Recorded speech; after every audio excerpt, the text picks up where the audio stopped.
இந்த குட்டி பொண்ணும் அந்த ரவுடி கூடயே சுத்துறத அவங்க அம்மாவும் பாத்துறாங்க. அவனை பத்தி விசாரிக்கிறதுக்காக வீட்டுல வேலை பாக்குறவங்க கிட்ட கேட்டா அவன் சின்ன சின்ன ஃப்ராடு வேலை தான் பாப்பான், மத்தபடி அவன் நல்லவன் தான் சொல்லிடுறாங்க. இந்த சின்ன பொண்ணோட அம்மா அப்பா ரெண்டு பேருக்குமே டிவோர்ஸ் ஆக போற விஷயம் தெரிஞ்சு இந்த சின்ன பொண்ணு ரொம்ப சோகமா இருக்கா. அதுக்கப்புறம் கொஞ்ச நாள்ல இந்த குட்டி பொண்ணோட ஸ்கூல்ல ஸ்போர்ட்ஸ் டே வருது. ஆனா அதுல இந்த வருஷம் லாங் ஜம்ப்ல இந்த பொண்ணு பேரே கொடுத்திருக்க மாட்டா. இந்த விஷயத்தை இந்த குட்டி பொண்ணோட ஃப்ரெண்டு அந்த ரவுடி கிட்ட சொல்லிடுறான்.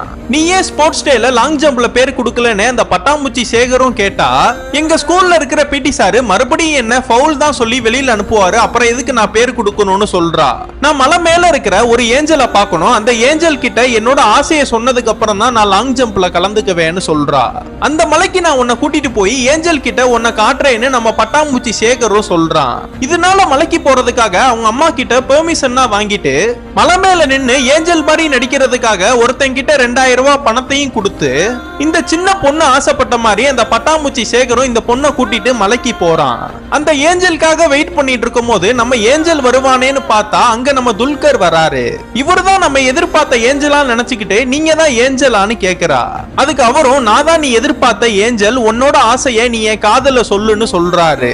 இந்த குட்டி பொண்ணு தன்னோட ஆசைய அந்த துல்கர் கிட்ட காதல சொல்லிடுறா.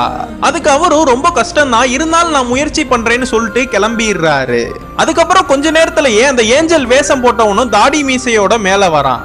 அதுக்கு நம்ம பட்டாம்பூச்சி சேகரும் நல்ல வேளை ஒண்ணு அந்த குழந்தை பார்க்கல, பார்த்திருந்தா அது அந்த இடத்தை விட்டே ஓடி இருக்கும்னு சொல்றான். நம்ம பட்டாம்பூச்சி சேகர் கூட ரொம்ப க்ளோஸா பழகுறத இந்த பிடி சாரும் பாத்துறாரு. அடுத்த நாள் ஸ்கூல் ஸ்போர்ட்ஸ் டேல லாங் ஜம்ப் தாண்டலான்னு போகும்போது இதுக்கப்புறம் என்னாச்சுன்னு உங்களுக்கு தெரியணும்னா கீழே கமெண்ட் பாக்ஸ்ல பார்ட் 5 போட்டு போங்க.